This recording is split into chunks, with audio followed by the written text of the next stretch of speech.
Michael Chernow here, founder of Creatures of Habit, and it is holiday time. During the holidays, lots of things can go awry. Our fitness can go awry, our nutrition can go awry, and definitely our sleep can go awry. What affects sleep, right? Well, inconsistency affects sleep. What do I mean by that? Going to bed at different times and waking up at different times really does affect the quality of your sleep. What else affects sleep? Eating too close to the time we go to bed. So you have a big meal and then you go to bed 45 minutes or an hour later, that will definitely affect the quality of your sleep in a negative way. What else affects sleep in a negative way?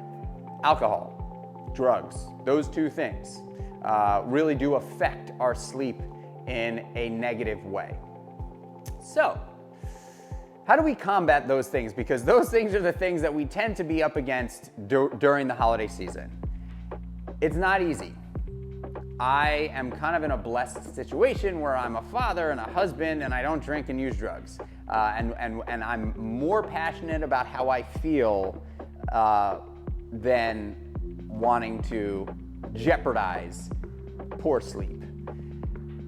I'm gonna give you some general sleep habits that I have stuck to that have really, really helped me perform at night, because one thing that you have to think about, we perform during the day while we're up and about and working and hustling and doing all the things that we do, but also we are also performing when we sleep, right? And you can perform poorly and feel terrible the next day, or not be executing on your full potential if you perform poorly while you're sleeping, or you can perform really well and get high quality sleep and like the next day is like a breeze, like nothing can bother you, like you're bulletproof, right? So sleep is one of the most effective recovery solutions, habits, hacks to success in everything, getting good sleep. I like consistency in my sleep. It's hard during the holidays, especially if you're traveling out of time zones. So for me, typically I go to Denmark because my wife is Danish, and we go to Denmark over the holidays. What I will do is fight through. So if I'm at 6 hours ahead there, I will literally stay up 24 hours and then I will go to bed at the same time I go to bed normally.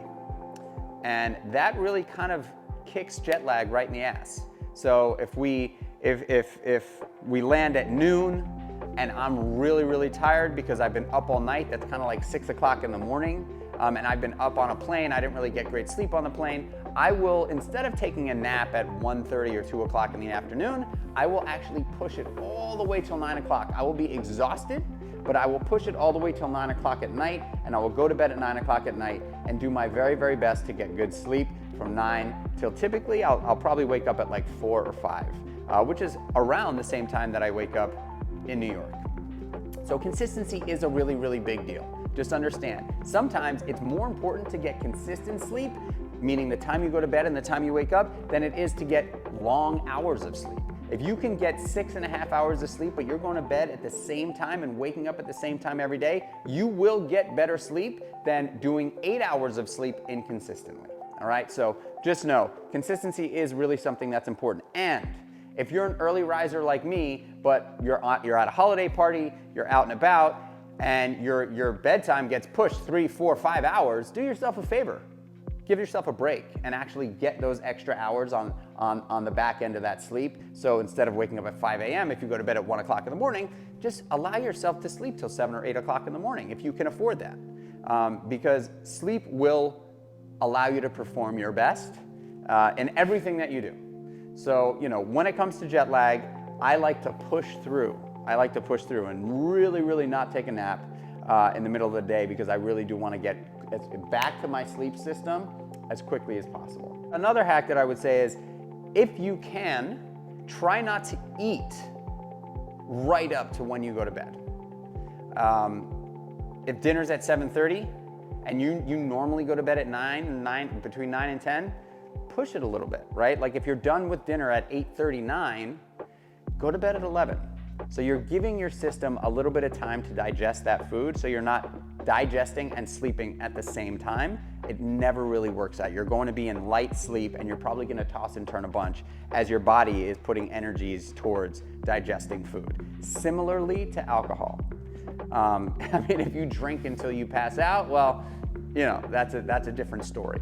But if you've had a bunch of drinks and you're done drinking, you know, you're heading home, try to wind down a little bit.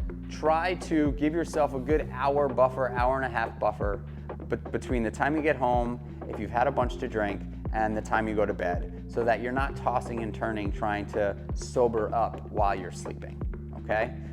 It's just known the effect of alcohol and sleep is pretty severe. Similarly with any sort of substance, any sort of mood-altering, mind-altering substance, just know that like if you can give yourself an hour and a half to 2 hours between your last drink or your last whatever it is you're doing to the time you go to bed, you will be better off and you will get better sleep and you will feel less hungover.